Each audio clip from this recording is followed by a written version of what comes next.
Scooby-Doo. So Yeah.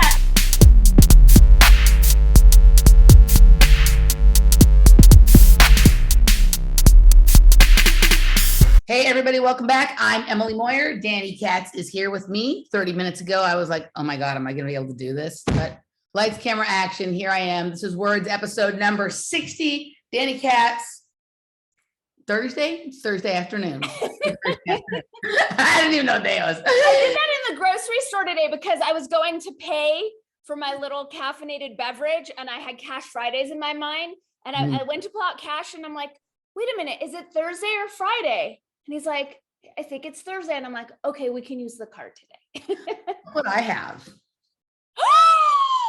Wait, are you so happy to just be immersed in all that high vibe yumminess? Well, so, okay. I mean, so. And what's in the cup? This is a buttery matcha latte. So, okay. You could have like collagen and MCT and rose powder and shit. It has MCT, matcha, ghee, grass-fed ghee. I don't do all the extra stuff that you do. Like my body doesn't deal well with that stuff. Okay. Right? Like I get all of my good vibes from animal stuff at this point, right? So I'm not quite at plants are poison, but I'm almost at plants are poison, right? Well, I think they are.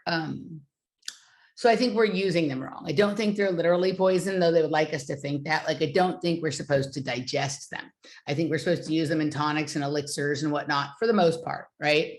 There's a few exceptions. Like, it's kind of like eat the ones that are the least toxic to you, that cause you the least amount of problems, right? And if there's some nutrient that you need from others that you can't eat, then you can get them in like a homeopathic sort of dosage to get the little, like, you know, like the healing properties of it or the necessary properties without trying to digest the whole thing. See, that's how I feel about meat. Having been vegan for such a long time is like, now I'll do game meat in homeopathic doses just to get the life force and the healing that they give me. But I'm like super intentional about it and it's tiny amounts. Yeah. So I don't think that, I think it's a different answer for everybody. But I do think that there's like this idea that we all must eat a wide variety of foods. That's a mind control program. Like, cause most people, like I am pretty strong on like this ancestral thing that like the foods that are going to be the best for you is like within the local area of your origination point in general. Right. Like, cause you know what I'm talking about?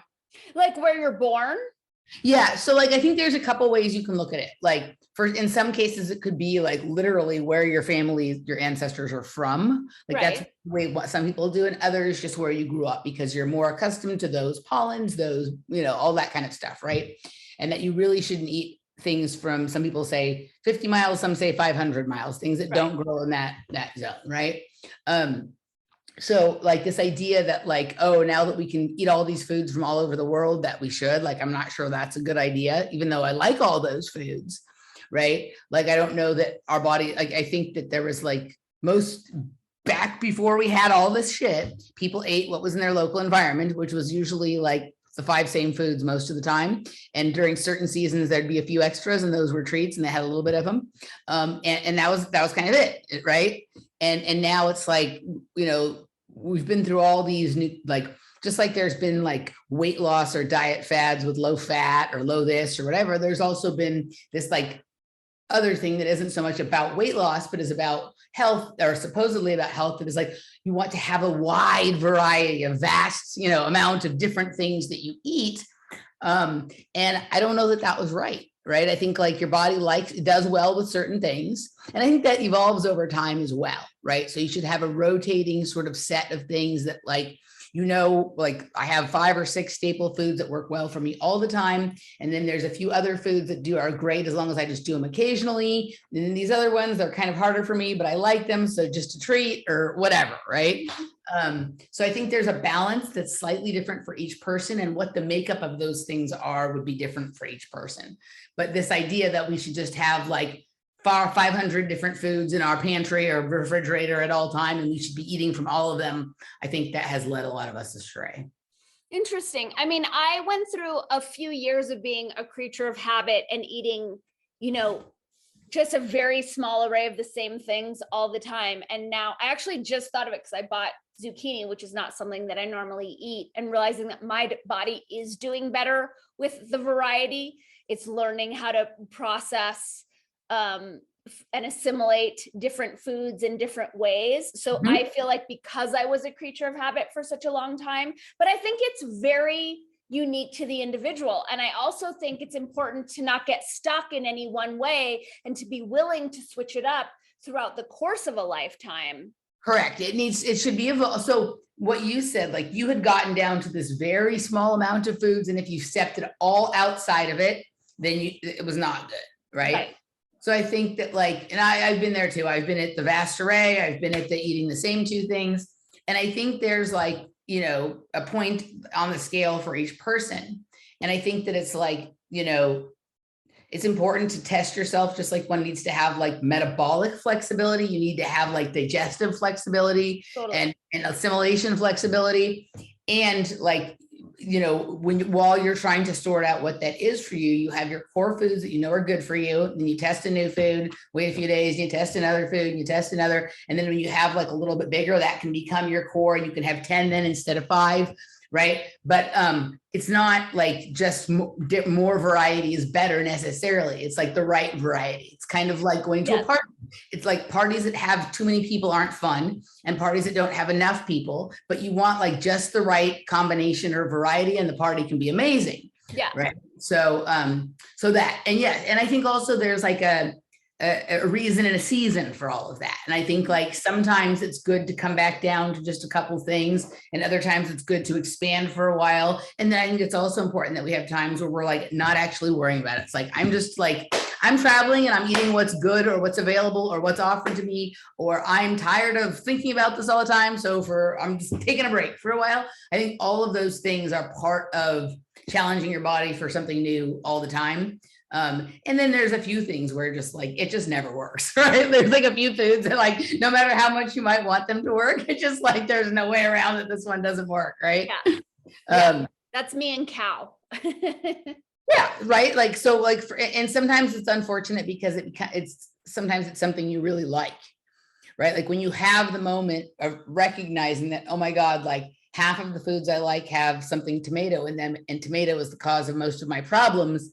And like keep trying to figure out a way that it isn't really, if I take the skin off, if I take the seeds out, if I only eat it cooked, if I only eat it cold, if I and it's just like, nah, man, like it gives me terrible gas and I feel awful after I eat it, right? Like there's no way around it. But I think there's something to like a certain type of self-mastery that comes when we relinquish things that don't work for us, and we're not like dopamine fixing ourselves. Like I just had it, I go back, and also sometimes some things don't work for me. I hit the wall, and then a couple of years later, I can bring them back a little, you know, like I'm able to bring mate back now, which I wasn't able to have for a long time. I think some of that is, so two things. I totally agree with you. Like I finally got to the point where I realized that meth didn't work for me. Right? Took a long time, but I finally relinquished it.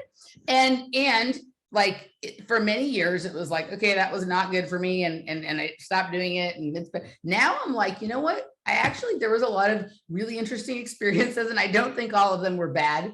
And I also know that like, I don't need to go there again. Right. So I relinquished it. And then I'm in this sort of reflective phase where I'm really starting to get a better grasp on the experiences I had when I was on it without having to go back and double check kind of thing. Right. And then the introduction stuff, like I have the same thing. Some things that used to work great for me don't work for me now. And some things that used to not work, they seem okay. They don't generally become your best power foods after they haven't worked, but sometimes they become okay. And I think that goes along with like the cycle of cells, like the 7 years kind of cycle of cells. And so like if 7 years ago, your body was actually entirely different.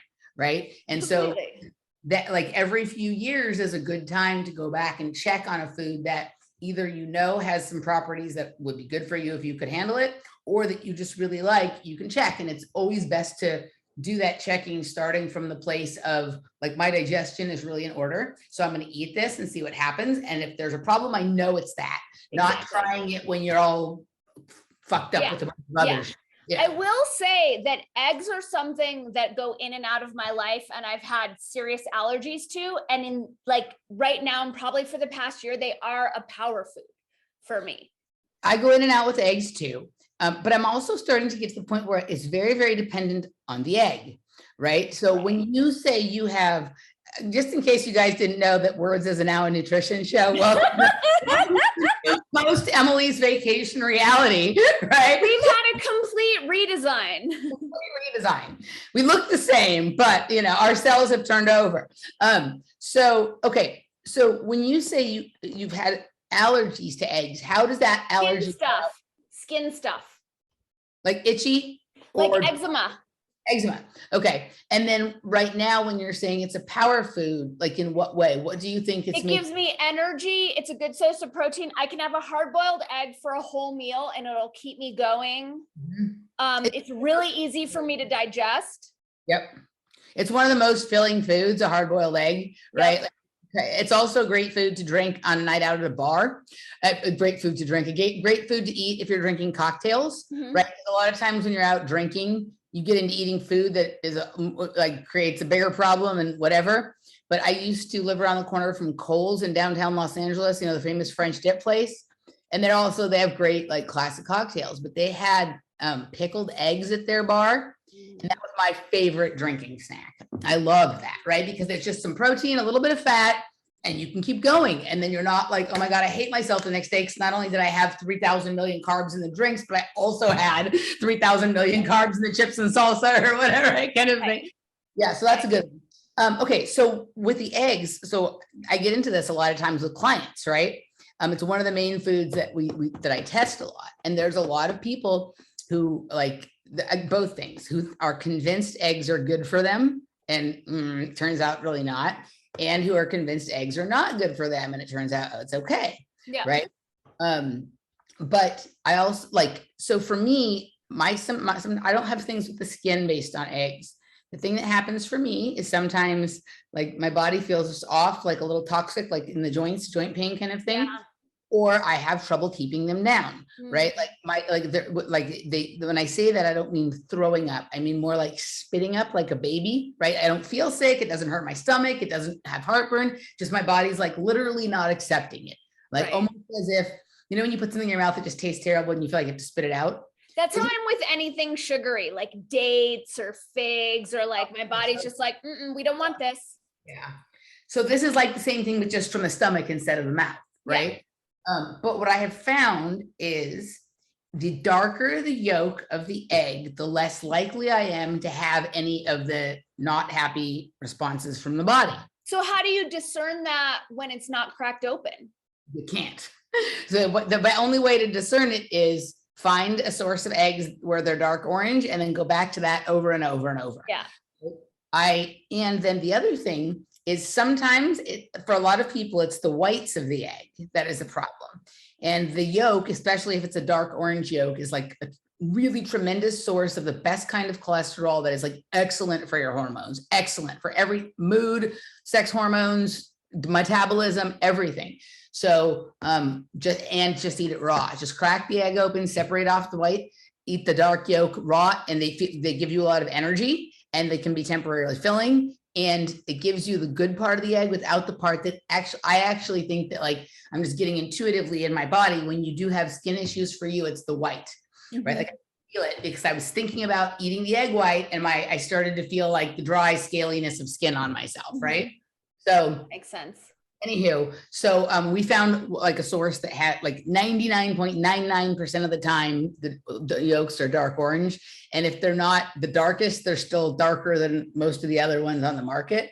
Right. So even though they're not cheap, we do those as often as I splurge on my eggs to keep them, because I don't, if the chicken's eating shit, I don't want that shit coming into my body. The chicken to eat mostly bugs. Like the more bugs the chicken is eating, the darker orange the yolk is going to be. Yeah. And very free. I want them to be free and happy living on the land. Living on the land, having a good old time, right? Yeah. Anywho, all right. This concludes our nutrition show. That's the Erewhon thing. So first of all, it's always great to go to a place where everybody knows your name. So I went to the new Erewhon, which I've been there before, and still people recognize me from there because I used to go to Erewhon every day. So there's Where's the new one? On Coldwater Canyon, where Sportsman's Valley? Yeah. Oh my God. And so a couple people recognized me on my first tour through yesterday. I went back today. Nice to see you again, right? Prices have gone up significantly. Which is almost impossible to fathom given how high they already were. Right. And so I don't know, so I haven't done enough looking around at things here in Los Angeles yet to figure out if this is a Los Angeles thing or if this is an Erewhon thing, because prices in Texas, at least the places that I shop, since I've been there for a year, there's been a little bit of inflation, but nothing significant enough for me to be like, wow, this is an issue, right? It's just been okay, whatever. It seems like more like yearly average cost, that kind of stuff, right? So I'm interested to go around looking everywhere else to see if it's standard that everything's gone up about that much, or if Erewhon is just gone off to the races. Right. Some items that I used to buy that were in the $3 to $5 range are now in the $6 to $7 range, right? That's a lot for an item that So they doubled them. Almost double. I'd say two-thirds, a third to two-thirds price on some stuff. Things got smaller. Literally, I bought some sushi there. I love this. This is what you gotta love about Erewhon. The way that they're hiding their inflation is while the piece of fish looks as big, it's thinner, right? So it's that's kind of clever, though. It's a clever way to screw your customer. Right? It's thinner kind of thing. So there's some of that going on, and whatnot. So it's just wow, okay, it's outrageous. It was already outrageously expensive, but now it's just kind of if stuff is this outrageous, money can't be real. This all has to be a game. So it doesn't even matter anyway. It doesn't matter. I know. My for me, where I've noticed is all my weird vegan milks, they've all totally skyrocketed. Yeah, because you're not willing to take the ones that are just full of guar gum and carrageenan, and you actually want the stuff in there. No, I need the almonds and salt and water, and that's it. That's it. Yeah. Have you ever made your own? Sorry? Have you ever made your own? Yeah, I have, but A, it's time consuming and I have so much going on, and B, I never really know what to do with the guts, and then just keeping up with the guts, it's stressful. I used to donate them to a raw restaurant. And I've just come to the point where I realize if it's going to be kitchen stuff or more time to write and read and play with my puppets, my creativity is always going to trump homemaker shit. Totally. Yeah. I get you. I hear you. So anyway, it was great to have, it felt nice to be recognized, right? Thank you very much. It felt nice, right? But yeah, I mean, it's just, I don't, and I also, it's become such a swindle, Erewhon, that I don't know how high vibe it really is anymore. No, it's not. At this point, I'm just satisfying the stomach of a cancer, right? I like the food. I think it's delicious. I don't know that this is that these are my people or anything like that. No, they're not. And I mean, I know we've talked about Erewhon before, but I started going to Erewhon in the 90s when it was still just the single owner. And, it was. She was a client of Anne's. Right. Okay. So her son, Joe, was the checker who would only charge me for every other thing. But then when they sold out just for the rich people, I went in and it was the same grocery manager on Beverly that had been there forever. And I was looking for I think it was it was something raw. It was raw pecans or raw. And he's oh, we don't carry those anymore. And I'm but those are a staple. You were the only one in town that wouldn't. And he's we're not catering to your people anymore. It's just about the money now. And he said it flat out, and that was probably 2017. Yeah. Yep. So, but I do miss, and I was thinking about this today, the beverage culture of there's so many places in LA, and I did this when I was in Sedona as well, because I am kind of a sucker for if I can get a matcha with pearl powder and lion's mane and like all those other things. And then I'm kind of spending like $30 or $40 on beverages every day, which is probably a good reason why I'm not living in those cultures. But I miss that kind of like tonic bar elixir culture. So I always think that like, if I ever, and I've been spending a lot of time thinking about this the last week or two, if I ever do open a bar, right? I've been spending a lot of time thinking about opening a bar, but if I ever opened a bar, that would be part of it too, because not everyone drinks alcohol, but everybody still, like, mixology can be present whether there's liquor or not, right? And I think that like there's also like an untapped market for people who like, well, I'm not really doing it to be healthy. I'm not doing the liquor to be healthy. Like I want my drink to be interesting, and I want it to evoke as many, like, you know, like when you go wine tasting or coffee tasting or whiskey tasting, you're going for the notes and seeing like what memory or what emotion or whatever that little scent or that taste evokes and stuff. Like, I think that people who don't like alcohol or don't drink coffee for health reasons or any other reason still like that experience of like, that is fucking weird. Like, why does my coffee taste like a nectarine? Like, that is all fun, right? So I love the idea of you opening a bar. And for me, I was talking, there's a place here called Remix, and it's like a DJ school cafe, and they have dance parties at night, and they have like, you know, turmeric ginger reishi lattes, which is perfect for me.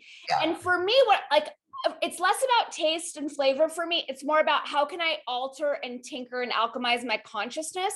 And especially at night, like, I want cordyceps, I want reishi spores, I want things that are going to keep me up and allow me to dance, but not make me feel shitty the next day. Like, I'm not going to do coffee, you know, late at night. So for me, that's the perfect place that, like, and I don't mind sharing space with people who are drinking alcohol, but I want to have like a Jun or a Kava, or, you know, like a kratom beverage, or, you know, some sort of adaptogenic something that's going to actually help me drop into whatever the frequencies are that are being like cultivated and curated in the space. And it would also be awesome if your drinks tasted good too. Like, I know that it's not your priority, but I think this is what, like, this is the difference between someone who's able to deliver a service and someone who's an artist or a mixologist, is I should be able to take all those things you just asked for and make it taste good. 100%. And make it taste so good that even a person who's normally wanting an alcoholic beverage is like, damn, that tastes good, I'll have that. Can you put a shot of whiskey in that?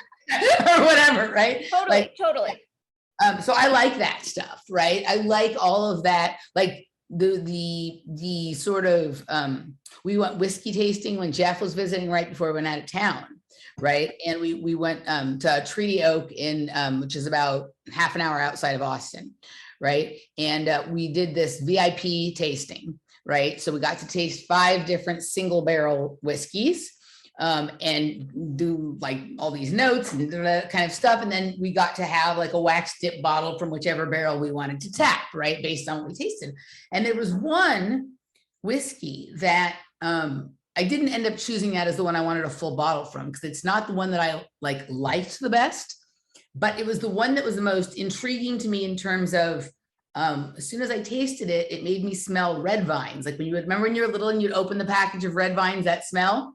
Every movie. So it tasted a little like that and it smelled like that. And I was just fascinated with doing that like over and over and over again, right? Kind of like, I remember like when my cat was a kitten and she learned to jump up on the bed, she spent all day jumping off and jumping on, jumping off and jumping on. Like I wanted to just keep having that experience.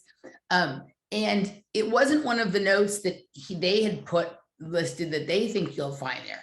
But like that to me was what came, and I was telling him about it and he's like, yeah, I mean, the notes are not about that. Those things are actually, I mean, I know this from years and years of wine tasting and whiskey tasting and coffee tasting, but it's the fun of like, what do you, it's like looking at the clouds when you were little and you would show me, you know, you might show me that you saw a bunny rabbit and I might say, no, it's a mouse. And right. It's like that, right? It's kind of fun, but it's like a way of playing with your own senses. And then like what you said, the memory of going to the movies as a kid or wherever you had. After that, like I fucking wanted red vines, right? And so forth.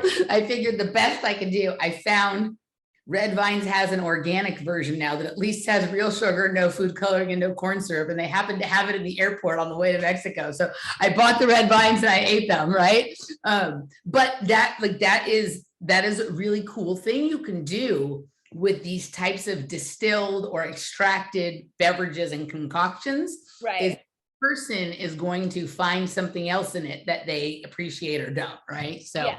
I love it. Yay. All right, now we can move on. Okay. Okay, so let's do this. Let's hear, you want to start zooming in on Consilience. So let's do that. Okay. And then in the Afterwords segment, we're going to respond to, there were lots of comments on both the public and the private hour last time. So thank you. And we will, I just returned from a trip. So while I browsed some of them, I haven't had a chance to look at them in a way that is respectful of how much time some of you spent working on your response. So we will get to those, but there was one that didn't really require any research or looking into things or links that I felt was it was not a critical comment, but it was a comment that brought up something that I often ask myself every time I'm doing a show, right? And I think it was a fair question, and I have multiple answers, and I don't think there is one right answer to the question. So I want to talk about that a little bit. And I also there was something I forgot to say when we did our segment on Daniel and David last time, because we went down a different path with it than I expected, but I forgot to make a major point. So those two things will be in the Afterwards, but right here in the main segment, let's get to Consilience. Okay. All right. So picking up where we left off, we had SFI leading into Lifeboat. And then my theory is that Daniel Schmactenberger's Consilience project is the disinformation / propaganda arm of SFI and Lifeboat combined. Okay. And this is the type of thing that, like, once you start to see the pattern, then you can't unsee it. And it seems pretty obvious. And I love that Jim Rutt was on Dark Horse podcast this week, because Jim Rutt is the former president of SFI, and Brett Weinstein is part of the Consilience project. And if you look at Jim Rutt's guests, if you look at Rebel Wisdom's guests, which we'll look at, you see that it's all either SFI, Lifeboat, or fellow Consilience folks. All right. So I'm trying to figure out where to start us. So I'm just going to screen share and just go to my file, and we'll kind of take it from there. Okay. But I also have some links that I pulled up that I also want us to go through. So Jamie Wheel, Navy SEAL. I liked it. It rhymes. Okay, so Jamie, okay, so I mean, let's just go through we've gone through the team a few times, okay. But just to be super clear, like, I just kind of want to go through it again. Of course, we have Schmactenberger. We have these people at the bottom. We have Tristan Harris, Jordan Hall. We will come back to Jordan Hall. I have some extra stuff on him. Okay. Nora Bateson, Gregory Bateson's granddaughter, she is part of Lifeboat Foundation as well. Mm-hmm. So Jamie Wheel, who's, so Jamie Wheel, the reason why I had noted, which you just saw, also, why are all these like military folks in it? Like, right. This is the other thing that I want to draw our attention to in all of these is Phoebe Tickle. So you mentioned her before, and she's, what is it, decentral? I mean, it got cut off, but some sort of decentralization thing. But just notice all the people who are on this board. We have medicine, biosciences. So Jamie Wheel, we've talked about, he's got the ethical cults and his whole thing with psychedelics. We have this retired colonel, associate surgeon general. Like, it's just kind of odd considering that they say that they're a media education company. Right. And there's no one in this company, look, financial intelligence, machine learning, there's no military intelligence, open societies. Again, we keep seeing that term. from Soros, Bates and Complex Systems, FSI. No one's in media. Right. None of these people are in media, given that the whole thing is about media. No Diversity, equity, inclusion, strategic intelligence, intelligence and national security. Do you know what I'm saying? No one's in media. And this is the thing, like if you're presenting your project as a solution to the things that are going on now, which you're pretending to be critical of. Right. Then wouldn't there be someone on your board who questions the ethics of all the things these people do? And wouldn't that person be someone who shouldn't that person be someone that most of these people like have large opposition to, right? So I'm not saying that this would ever happen, right? But the thing to do, like if you want you and I to buy in and to stop warning our audiences about these people, right?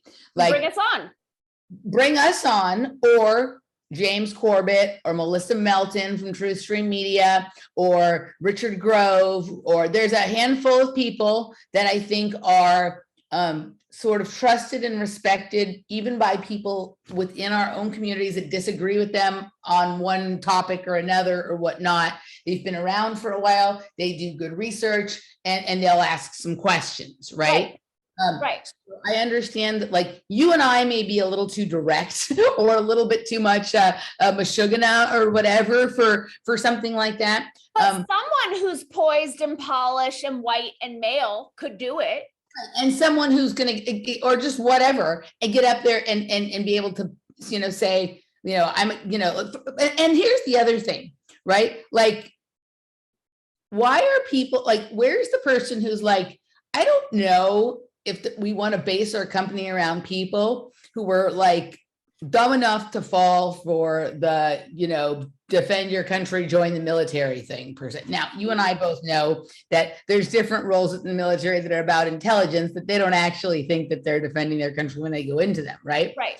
But this is supposedly a piece, like a sort of hippie, anti-war, sort of left-leaning cultural solution. Like when I was a kid, like, I don't know, like, I'm not saying this is the right way to think or feel. I'm not saying I'm right? I didn't have any respect for people in uniform. I'm like, dumb fuck fell for that shit, right? So like, where's the person on the board to question that? So yeah, there are none of those, of course, because it's all a sham. Right. All right. So going back, and thanks for your patience, because I know we've talked about Consilience Project a couple of times. I cannot underscore how important it is in terms of, like, I think if we followed it through the Goebbels lineage, it's probably the same people behind the scenes. But this Jordan Hall, who we'll come back to, Santa Fe Institute, shocker. Mm-hmm. And then I just want to see here. Okay, so again, we have microbiology. So one person in this is editor-in-chief of Culture Kiosk. Right. And we have this geopolitical intelligence, and Bismarck's a part of it. And this same-o guy's part of it. He was on Jim Rutt, because Jim Rutt only has people from here. But this is highly suspect. I looked up what this Culture Kiosk thing is, and I couldn't really find it. I'm not even sure if it's a real thing, but for what they claim to do, and then all the people who've taken an interest in this, I think it's a bit odd. Of course, we have our Brett Weinstein Fuller. So notice how it says journalism and media. He never calls himself a journalist. Notice this about him, because Rebel Wisdom is such a big part of this. And the things that he puts out, he calls them films, right? No one else, they're not videos, they're films. So there's something in the film that I think lends itself to fiction. Yeah. I do think he has some mixed feelings about what he does. I think he does. I think he actually has some morality. Very conflict. I don't know if I'd go that far, but I do think there's some conflict going on inside of him. I think he's doing one of these things kind of like when somebody, like a noble lie, right? Like, I do think that he agrees with the direction all of this is going, that there are certain voices that do need to be drowned out. I do think he agrees with that. But I think he feels uncomfortable with lying to achieve intended goal. So he is trying to find a way to become okay with the fact that he is not being completely honest. All and right. film is one of those things that right? Okay, I'm gonna pull him up while we're on it because I think, oh, Rebel Wisdom is down. That's interesting. He does two distinctly different types of shows. And you can tell when he's shilling. Right. And there's a completely different kind of there's just a different kind of tone and way that he carries himself versus when he's not. And you can see it specifically, but I don't want to get us off track, but hopefully there'll be time to jump to that. All right, so let me go back to the screen share. All right, so we have all these liars, part of it, philosophy, strategy, social psychology, that's a big part of it, philosophy, more intelligent systems, economics, this cyber cash thing, former board member of Santa Fe Institute, right? That's another thing that went awry for them. John Perkins is on there. That's so fat. That's, yeah. So I find this very interesting in World Economic Forum, young global leader, blah, blah, blah. So these are the people who are. They know. So this is what makes no sense to me. This is the part that makes no sense, right? That they already know that people that they say need to have their brains washed, right, are suspicious of the global reset and the World Economic Forum.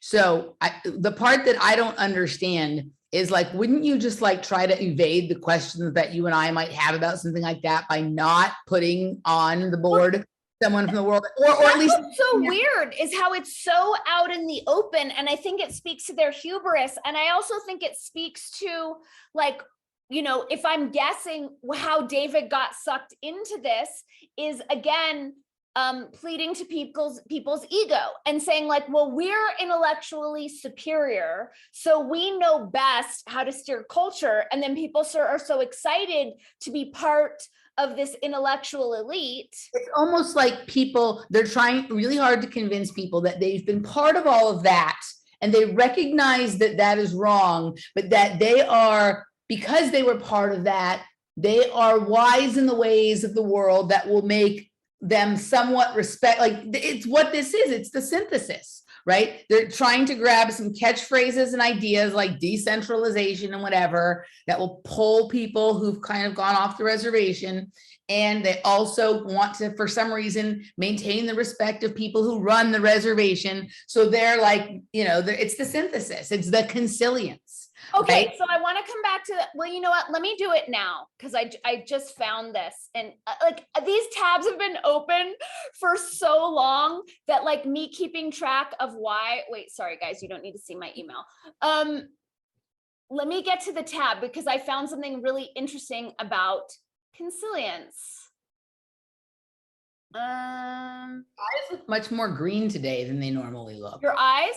Your eyes. Mine do?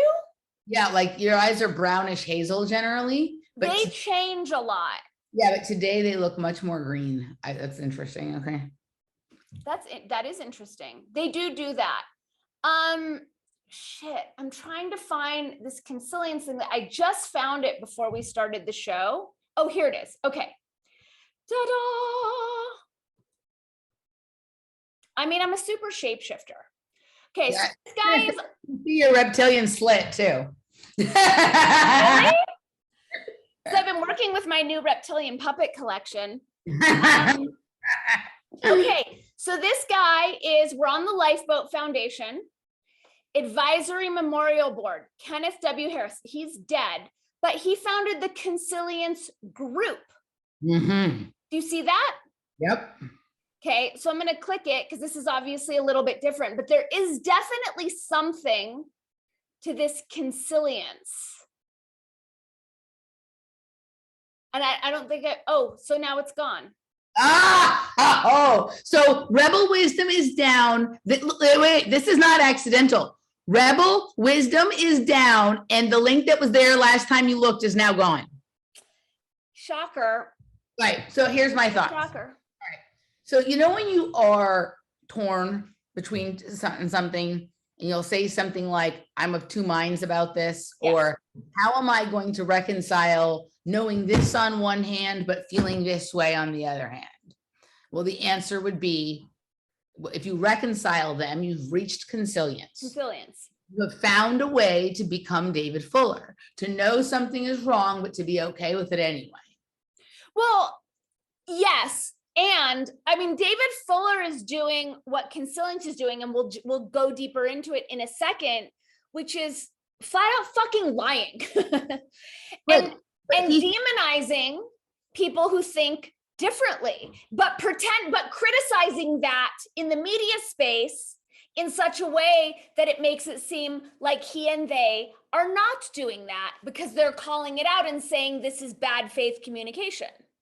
Right. So he does this thing where he's like, okay, like he pretends as though he has fully examined the side that he sees as problematic, that he spent some time there. And so that qualifies him to politely and diplomatically speak about it and explain why we really have to discount that. Right. And the truth is, and you and I both know this, like anybody who has spent even 24 hours of honest research will come back and at least say, I still don't agree with them, but I understand why they think that way. And it needs more looking, right? Kind of thing. Because there's something there, or like, or whatnot. So he just is like, I looked at, I'm dismissing it. He's right, kind of thing. He never comes back and says, I think they're mostly wrong, but we really need to get to the bottom of why it is we have been okay with the Clintons doing this or the so-and-so doing that and whatnot, because it's been the media, our inability to take them to task and to follow that rabbit all the way down to the bottom of the hole that has led to these other stories around them that I'm still not convinced of, but that have flowered, and instead that you're right kind of thing. So they never do that. Well, they're intellectually dishonest. They're intellectually dishonest, but they're also, yes, they're just not looking. But David, and this is the thing that I find so disturbing at him. He really thinks he is far more intelligent than just like Brett and Eric do. But there's something, their own egos betray them. Like he feigns humility. Time working on this other kind of thing. Like there are some people out there that like I totally disagree with, and I think that they're a problem. But I can look at them and go, yeah, they're fucking pretty smart though. Like they're pretty smart. And they may be smarter than me or whatever kind of thing, right? David is not. And so the idea that he is sitting here going, I am smarter than these other people just because I say so, and that I don't actually have to give an answer that is a real answer to any question they have because I'm smart because I say so. Right. That's the totally.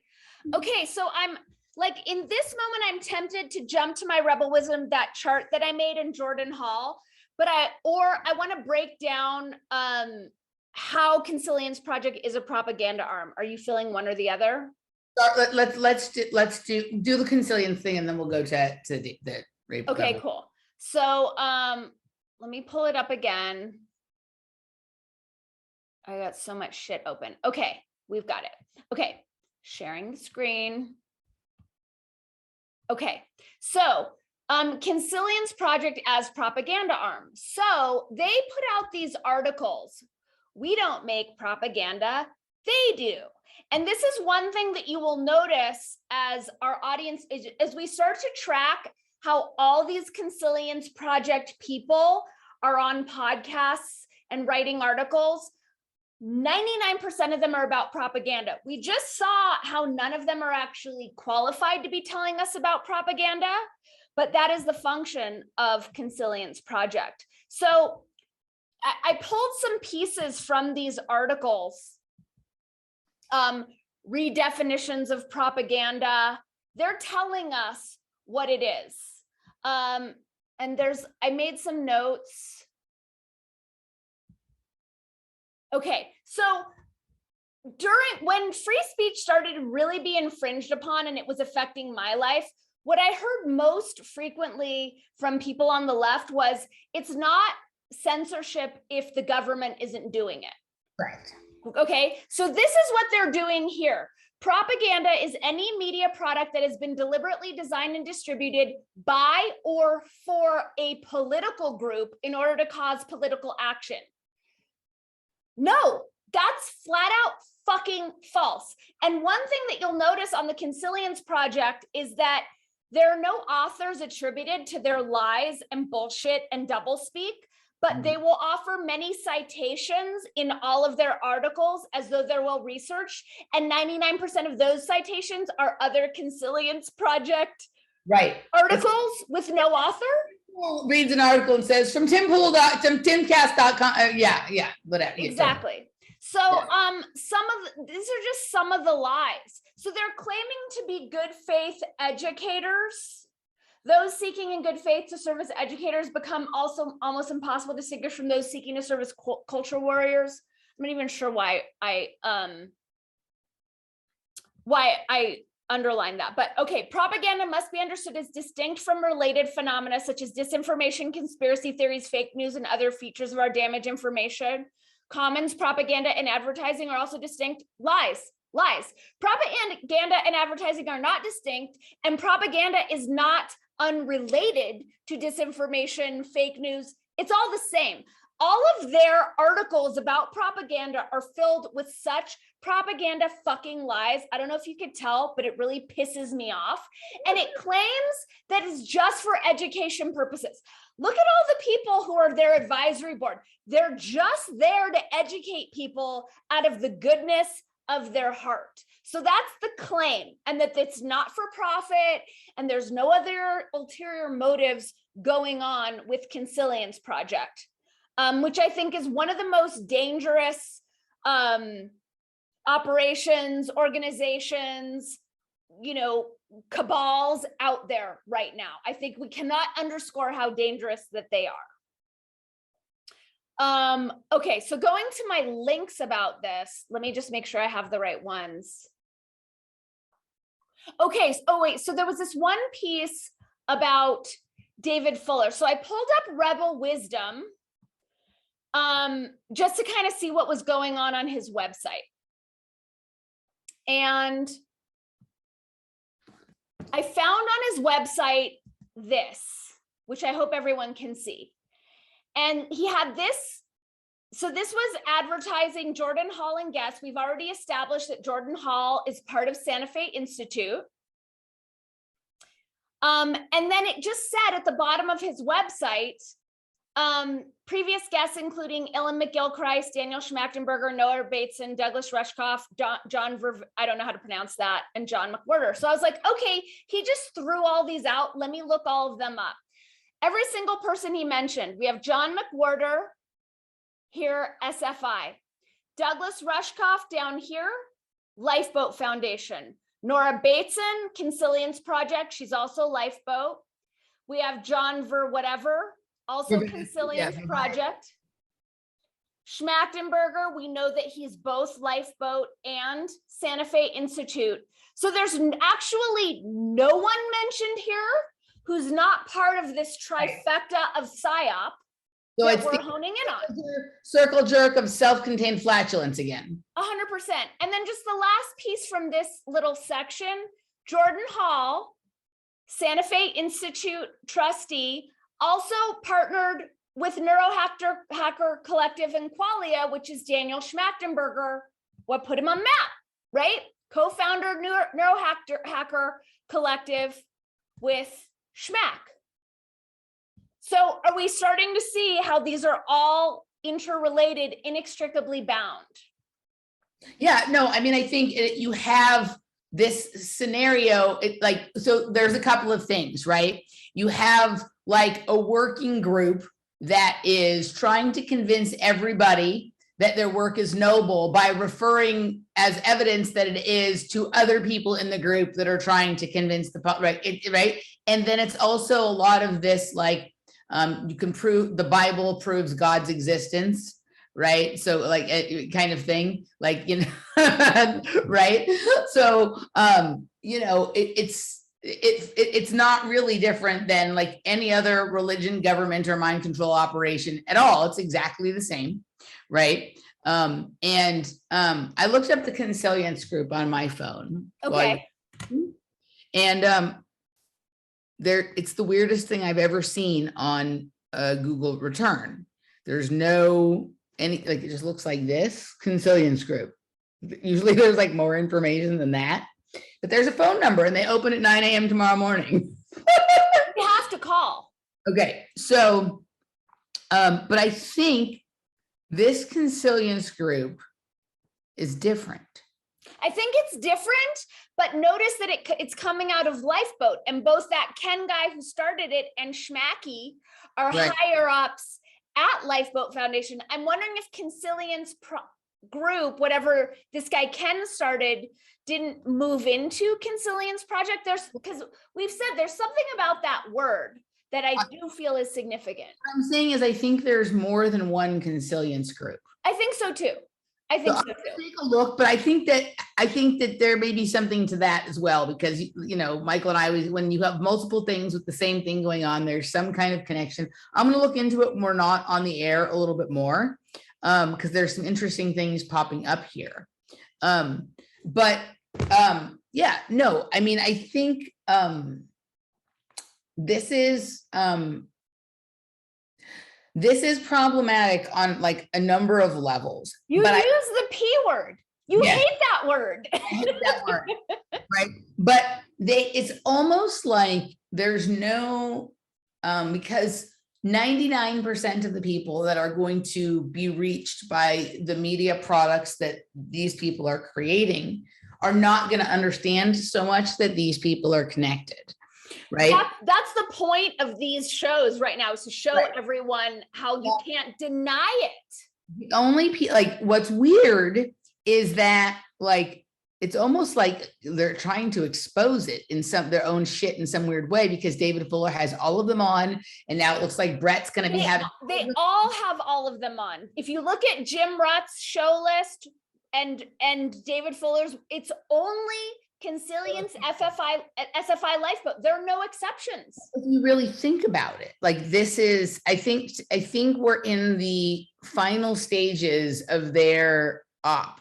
And I don't know if their op is plan B or plan A. I actually think their op might be plan A. And I'll tell you why in just a second. But people who are listening to the people who came in through the Dark Horse portal, right, were people who were concerned about social justice warriors and critical race theory, and maybe interested in evolutionary biology. People who came in through the David Fuller portal were like people who are into spirituality and psychedelics and like kind of that kind of thing, right? And so you now have a scenario where they're listening to people who have nothing to do with their original interests, but somehow have become figures in the religion that they thought that they had joined. And so it's like when the religious organization starts to do community work, and suddenly here, so one of the big, have you seen any of these churches that have coffee houses in them? No. Okay. So that's a big thing here in Los Angeles, right? Like, and I discovered this by like looking for the best craft coffee places in the Valley, because they're harder to find in the Valley than they are like in town. Right.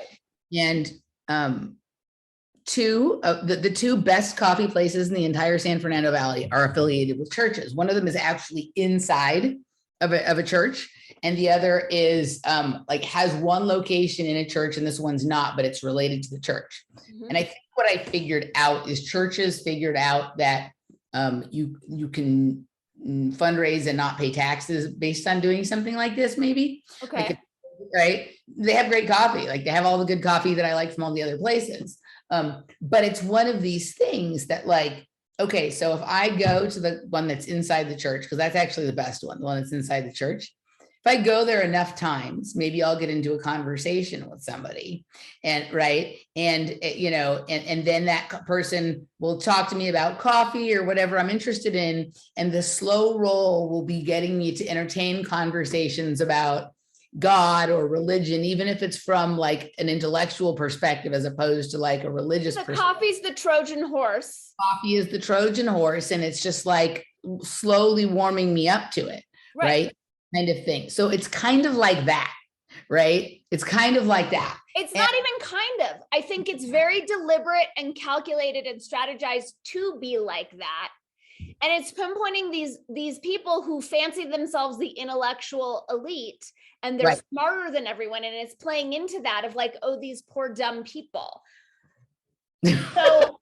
So the thing is with all these guys, and I'll back up into a second. Oh, and what I forgot to mention about Jamie Wheel is that Jamie Wheel put himself on the map with a book he wrote about Navy SEALs, and he was with them in a very deep way. Remember, we learned 2 shows back that you can't be a naval officer without doing a residency at SFI.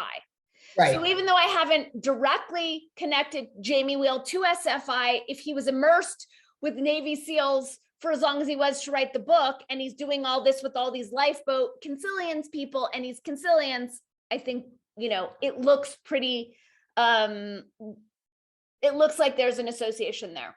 So the other piece is that, as you said, Brett has abandoned, what he used to talk about to instead tell us about the lollipop and the joy and all these other things that are not in his wheelhouse. And David has also taken a turn away, right? So they're doing that. What do they mostly talk about? Propaganda. What do all their Consilience people on their shows talk about? Propaganda, even though none of them are qualified to talk about propaganda. What year was Consilience Project formed? Let me see if I have it here. How we lost our sovereignty and how to get it back. Exactly. Why is this guy talking about this? Okay, wait, let me pull up Consilience. But I want you guys to see how consistent it is. Like, what did, Jim Rutt was just on Dark Horse podcast. What did they talk about? Aside from mentioning QAnon at least 5 times, and I only got halfway through, so I'm sure it was more. They talked about propaganda. Do you think, like, the few people that are still talking about QAnon exist solely so that these people can claim that there's still a QAnon thing going on? I was wondering, I'm like, are they going to pull a new QAnon thing? Like, why are they talking about this so much now? It's so weird. Okay, so this is Consilience Project's About page. Look at their very artful Khazarian flag symbol. Yeah. Their project, research and analysis to help guide decision makers and leaders towards critical. I mean, it's just, everything is a word salad with these people. But I'm looking for 2021. They're new. And we looked up Civilization Research Initiative, which I don't believe actually exists. Okay, so look, let's check it again. I wonder about that Consilience group, because you had that picture of that guy who had started the Consilience group. I wonder what year that would form, because it would be really interesting to know if that came about as part of the Smith-Mundt repeal, right? If that came right around that or right after that time. I think it disappeared. I think I navigated away, but that's a really good. Okay, I'm just looking up real fast. Civilian, what is it? Civilian Research Institute? Yeah, and I did look them up a couple weeks ago, and I could not find anything about this Civilian Research Initiative. The closest I got was finding a couple people on LinkedIn who were like working for their facilities, but I don't believe it's a thing. I think it's a shell fake thing that allows Consilience Project to not reveal who their donors are, but right. I really couldn't find anything on Civilization Research Initiative.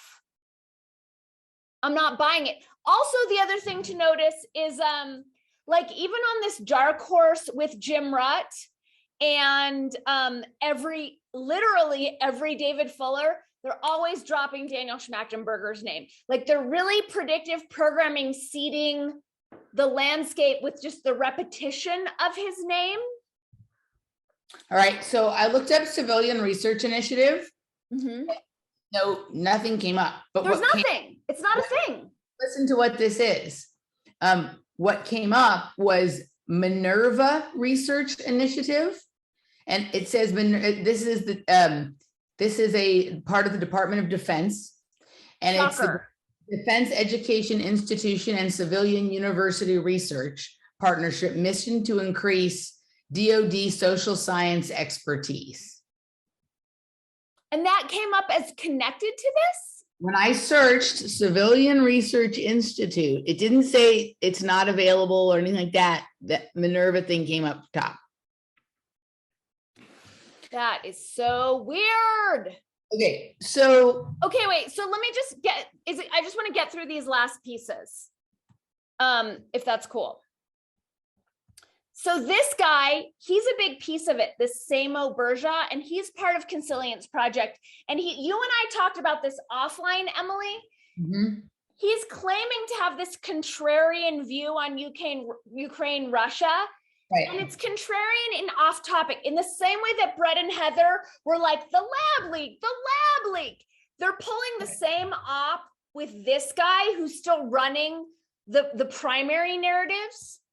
So I'm gonna give you his take, how I perceive it, because I listened to him for about 23 minutes. Okay. This episode, I think, is that they're claiming he's contrarian, but he's not contrarian. What it's saying that, like, I think this is like in the overall thing, he's not saying you're wrong and I'm right. He's basically just saying Putin is not a madman. He's actually very intelligent, and this is what he's doing. But he's not saying that the United States or the narrative about Ukraine is wrong. He's basically just saying, like, this is the way the Russian mind thinks. This is what he's doing. Blah, Exactly. blah, blah.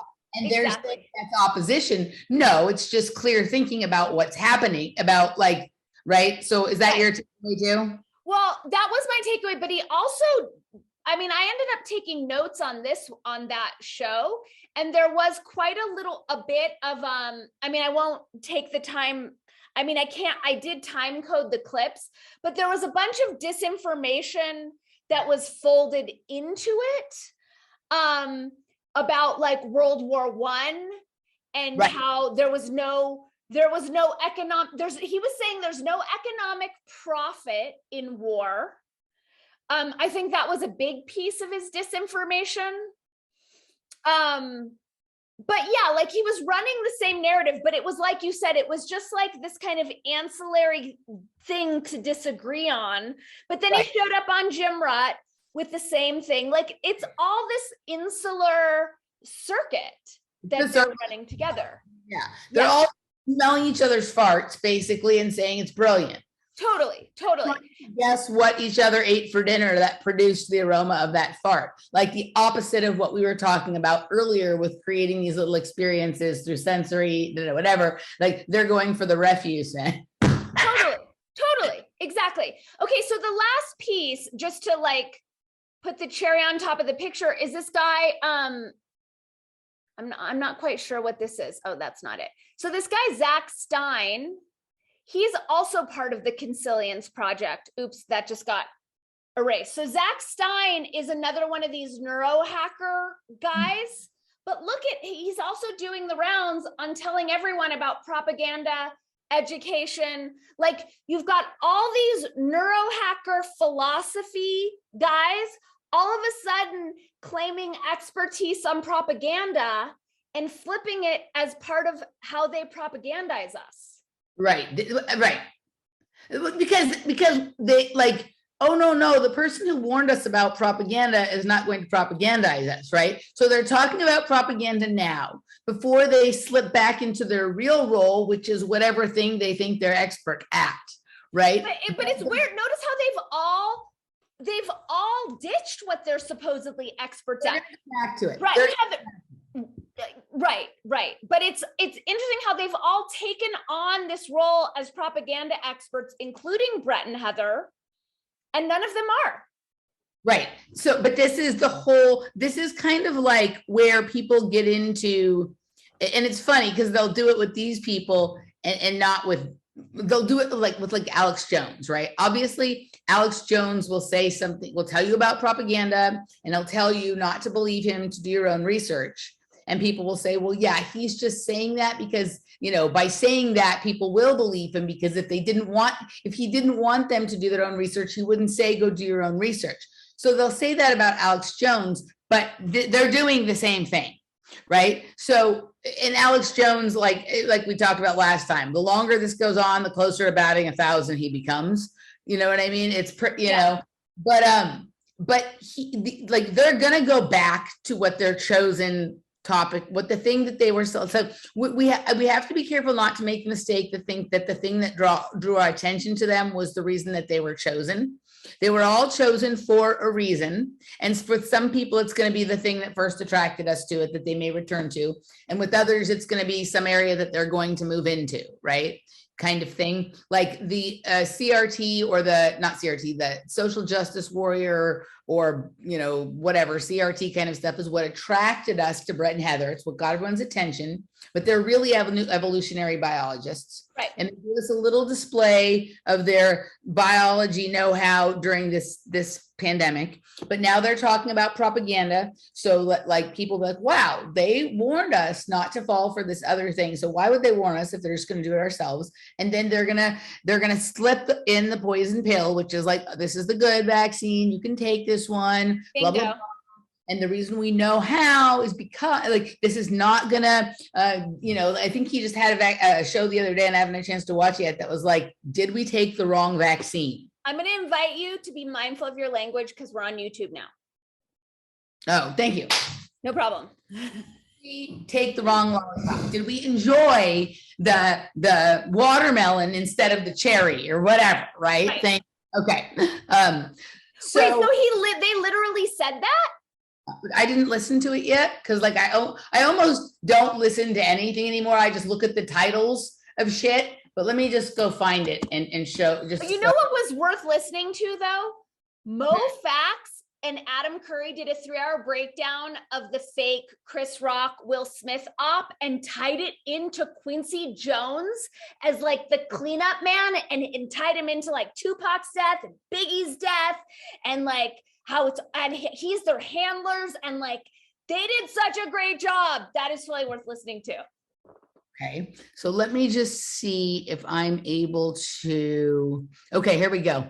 All right, I have no idea what this is about, so I'm just being honest about that up front. I just try to glean whatever I'm going to glean by like looking at the titles in my feed. So here's the shows with Jim Rutt that you're talking about, right? And this was interesting. This hyper novelty is a cold bitch, right? But here we go. This so edgy. What an edgy title. They're so rebellious. Have people been given the wrong lollipop? Oh, let's talk to Robert Malone, Steve Kirsch, and Peter McCullough so they could give us a better one. Right. So this is the whole, like, you know, this is going to be like their role. I'm just guessing here. I'm not saying this is right, but my guess would be that their role is going to be at some point to convince people of which ones are okay and whatnot, and they'll be a trusted source because not only did they say no to the bad one, but they also educated you about propaganda, and propaganda is what the you know, mainstream media put out on the bad one and this other, whatever it is, right? But also because they're evolutionary biologists, and a lot of people are concerned with the rewriting of certain papers or genetics, right? That may take us, evolve us into something different than what we are right now, or what maybe we think we ought to be, or whatever, that they either A, can be useful in trying to calm those concerns and say it's not, or could give a reason why that might actually be a good thing, and look back into history and say, oh, well, when this new gas entered Earth's atmosphere, like, sure, some people died off, but it also, the ones who survived, it led to a 200-fold increase in intelligence and ability to manufacture handmade tools, whatever the fuck the story is going to be, right? Right. They're going to be there doing that. right? Then you got someone like, okay, I'm just making this up. I am making this up because I have never listened to Jamie Wheel. I have never heard about him from anybody but you, but I see his name on things after you brought my attention to it. Right. His main focus is, it seems like he's there to like sort of braid the hair of the military and psychedelics. Like boom, boom. And so he's going to introduce us to sort of like, we think of psychedelic, people like us who are educated in mind control, think of psychedelic warfare as like, okay, they fed people psychedelics, and then they mind controlled them in a cult, and they blah, blah, blah, MK Ultra, da, da.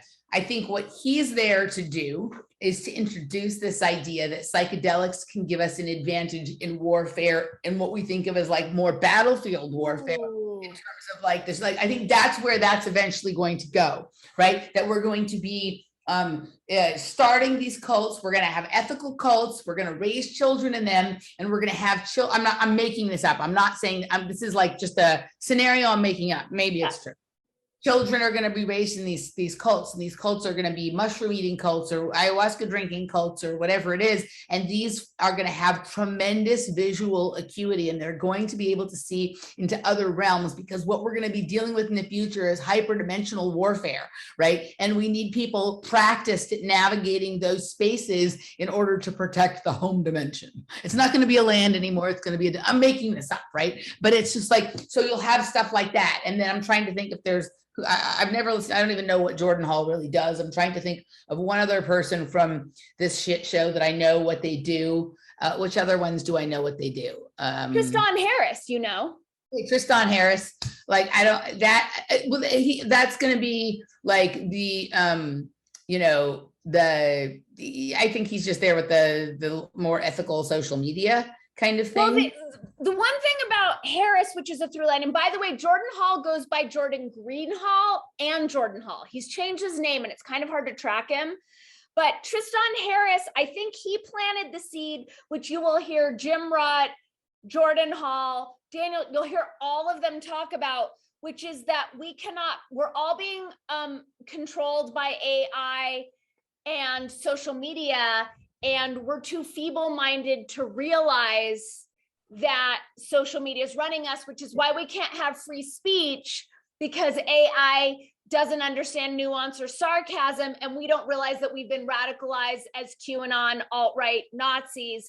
I think that's Tristan Harris's function in the office. It's going to legitimize like some sort of like plug-in or like thing we plug into our computer or our phone to alert us of like when we have reached the capacity of information we can take in for that day without it kind of thing, right? So like, let's just say we're listening to YouTube and we're writing emails, and that thing can, by analyzing our emails, let us know that this thought has infiltrated and right? It's going to legitimize, like, we're going to be wanting to monitor ourselves for that. See what I'm saying? And that's interesting. See, I didn't take it to such a tech place. I thought it was straight up like he's legitimizing no more freedom of speech. 100%, right? 100%. But like, people are so much more okay with being in prison if there's like a fun little device attached to it that they can play with. So think about car insurance companies that want you to put that thing in your car that, like, if you're driving, if you're doing a good job driving, it will lower your premiums. You know what I'm talking about? Have you seen these? Okay, it's going to be like that, right? Kind of thing, where it's like you're going to be able to have a little device that will let you know when your speech patterns or the way you're expressing yourself is reflecting having been influenced by some idea. And of course, it'll be tinted by an algorithm that points only in one direction, right? Yeah, but I think he's also tied into the social credit system and tying it into our internet use. You're going to offer this device that will allow you to catch yourself before you lose your points. And then people think it's fun. Yeah. Yes, I can totally see that. All right. Yeah. So I think these are like, right. And so, but for now, it's really important that they all coalesce and sing us a song about propaganda, right? It was kind of like, think about how much benefit it did to the overall image of all those rock stars that either performed at Live Aid or sang We Are the World, right? And I love how Prince refused. Right, of course he did. right? But it kind of, all of those people, like that lent them a certain level of legitimacy, right? Or like people were willing to give them like the benefit of the doubt or a goodwill. So this is kind of like all of these retards singing "We Are the World." Yes, totally. Absolutely. We're coming together to give people a hand, to help the world out in this moment of dire need. We're going to sing you this song that's going to put you back to sleep, and then we're going to get you with all this other shit. Yes, 100%. 100%. All right. So okay, wait. One last piece. Oh, sorry. Go ahead. I was just going to say, anything else you want to put down in the public hour? So just one last piece, and this is just an example, because if you guys go through David Fuller's Rebel Wisdom, you'll see the exact same thing. But just to give you guys an idea of how obvious this is Jim Rutt's podcast. Okay. Ilan McGilchrist, we've already established he's Consilience Project. Nor Bateson, Consilience Lifeboat. Samo Berja, we talked about, Consilience Project. You know what this reminds me of? Like, okay, so a lot of people, when they first start throwing parties, Douglas Rushkoff, Lifeboat. Okay, so go ahead. When they first start throwing parties, like dance music parties, right? They'll get their first big headliner from a particular agency, right? It's the same circuit. Like they get, it's like, sorry, go ahead. Right, it's the same circuit, right? Same circuit. They all have the same, it's like this. So a person will be starting to throw parties, and they'll have had a few local parties, and now they're ready to like book somebody that they're going to bring in. So they'll contact this agent, and they'll say, I want so-and-so, big name. The person will be like, that person's not really available or whatever. I do have this other person, and that other person, same booker with all their clients. The other person that you want is pretty high dollar, and like we need to make sure that you throw the kind of parties we like first. So what I'm going to do is I'm going to give you like our newest artist, almost no name at all, but like maybe someone will have heard of them. If that goes well, then you can kind of work your way up. But what they've tricked you into doing is booking everybody on their roster, right? And then once you've booked everyone and had their headliner, now you have a relationship with them, and they'll give you some way cheaper prices, but they've already built you into paying for a bunch of people you would normally never have paid money for, right? It's kind of like that. Like they're only going down the roster of the particular agent that is running, like basically running them right now. That's what it is. And they never go off that list. They never go off the list. That's like, and that's what I'm saying. Like once you see it, you can't unsee it. So we have this John Vervecke guy who we talked about. We know Pinchback, Jim Rutt again. Megan Dom, she was a little bit different, but I was kind of not really, but not really, right? Like she's New York Times, she's LA Times. There's a few people that like when you listen to them, like they say some things, they seem like reasonably normal people, and they say some things you can agree with, right? Yeah. There's like always somebody who could make their point better, but doesn't sign on to all the rest of the bullshit that they should have on instead, but they don't sign on to all the rest of the bullshit. So yeah, totally. Yeah, totally. But it's all the same little club. And that's kind of all I wanted to say. So guys, just start to pay attention of like who's in the Consilience Project, what they're talking about, how they're cross-pollinating, how they're all repeating sense making and pushing schmacky, and that's kind of all I got. Yeah, so totally. But I think we've identified this thing that like you're not getting on any of those shows if you're not part of one of those three. And I think there probably are a few more related organizations that we haven't yet discovered that they'll be like, see, we booked somebody who's not part of that, but they're secretly in this other backroom cabal that is related to. Totally. But even like Pinchback, you could tie into Maps, which we've already shown their relationship with Lifeboat. So I feel like it's always going to be at least, 6 degrees, but not even, probably like a 3 degrees. 3 or 4 is the farthest they're going to go out. Probably.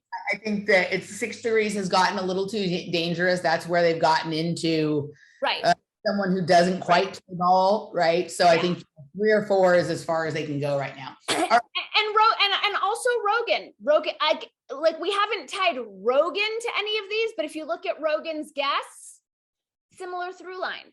Well, the thing with Rogan is super big. So he works with multiple booking agents. We're using the throwing parties like idea, right? Yeah. like, it's like when people have been in the party game for years, or they throw big festivals, they work with multiple agents, right? They work with lots of different people, and they have access to lots of different things by that point. And so, he has multiple groups that he works with. Like I think he is part of several different operations, right?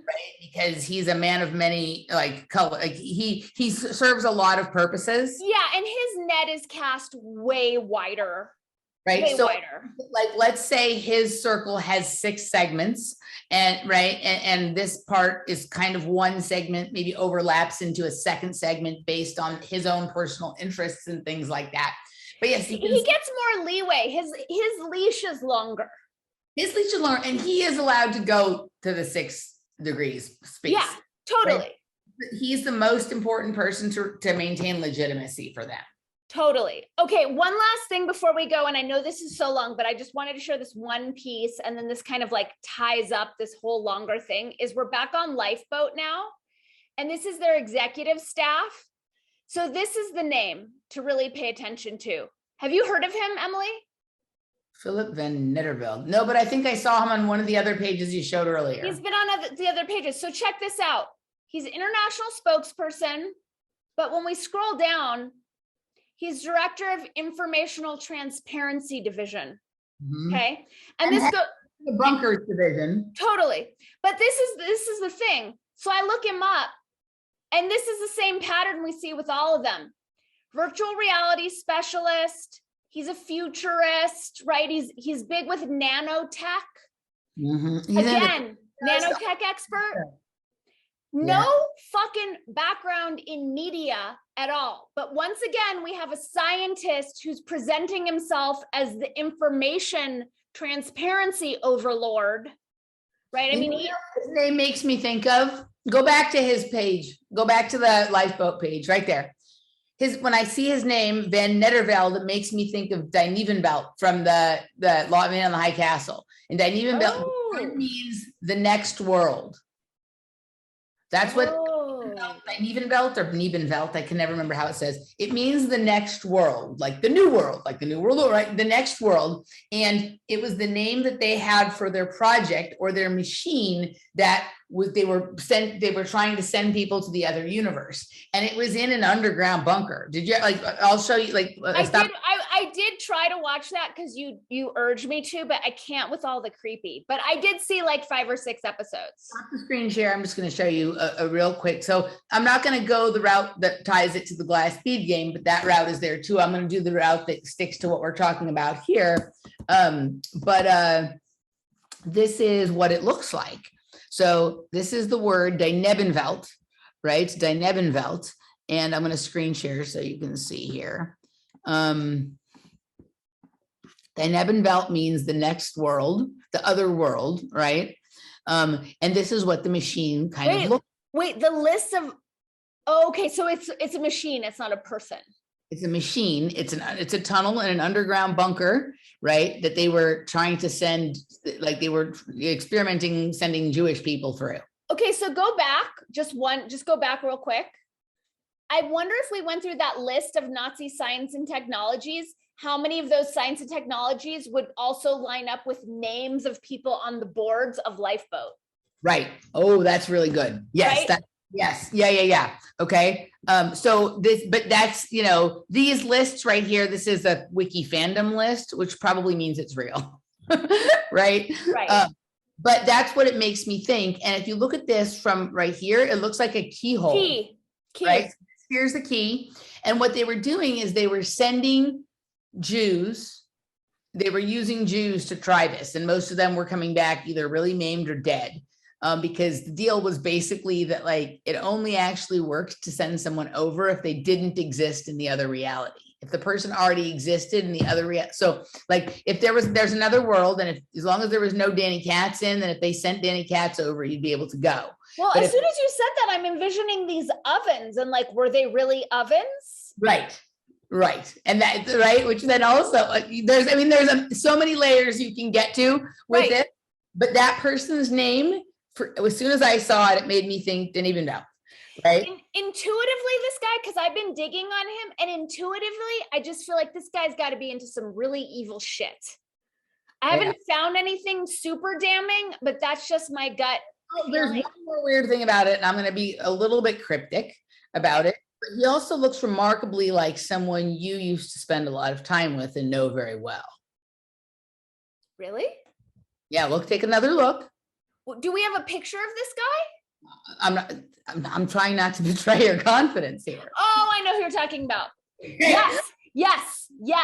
Possibly, like, so I think we should. Big time. Right? Okay. And that was another one, by the way, where he picked me. Yeah, that's exactly why I'm saying this. Right. Okay. Right. Okay. So, anywho, okay. So the last thing I wanted to say before we move into the next part is that I think this might be plan A. I don't think this is in case like the really big op doesn't work. I think they have no doubt the really big op is not going to work, right? They have they've game theoried this out a million times. They've used looking glass and all those kinds of technologies and all, right? They've used remote viewers. They've done the standard surveys of things like this.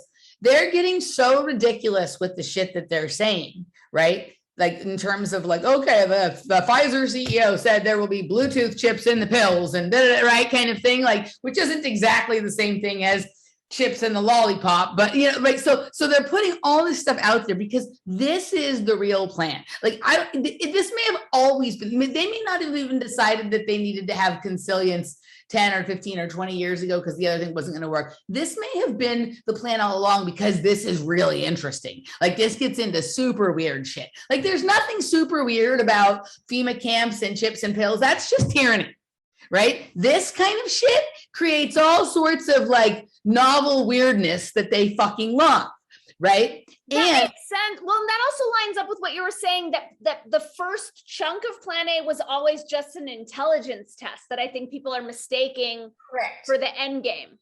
Correct. And like what, it is not really fun just to have everybody in a jail cell or a pen or a FEMA camp.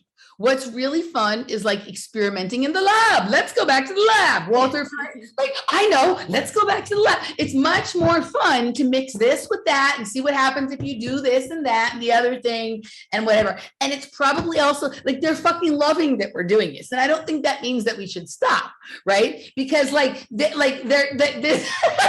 I mean, I think they actually take a certain sick pleasure in this to a certain extent, right? Like to see like how far we can go with the information being out there and people going along with it anyway, because it's cool. Because those people have been like the cool chosen cloud, and you and I are the two whiny Jewish bitches off making, you know, fucking a pain in the ass of ourselves, right? So I think that this is all like at this point, like we're just all part of the merry pranksters, like, right, kind of thing. Like this is like, I mean, I think there's probably certain people with ego issues that are bothered by this, but like the people who are perpetrating this are like, this is great, bring it on. Like, let's experiment with this too. Right. So, you know, more is just more for them. Right. Yeah. All right. We're going over to the Afterwords segment, wordspodcast.locals.com. If you have not joined us there yet, there will be a discount code down below. Can find all sorts of interesting stuff there. One of these days, real soon, we'll sort of be expanding on an option over there for premium subscribers and whatever. But for now, that is this or this is that, and we'll be over there and we're going to talk about the comment and the thing I forgot to say about Daniel Pinchbeck last time. Any last words? Save the date, June 13th, Language of Healing webinar. More information to follow soon. You totally want to be there. It's life-changing technology. We're welcome. Yay! Bye! Bye! It's cool, Scooby-Doo. So, yeah.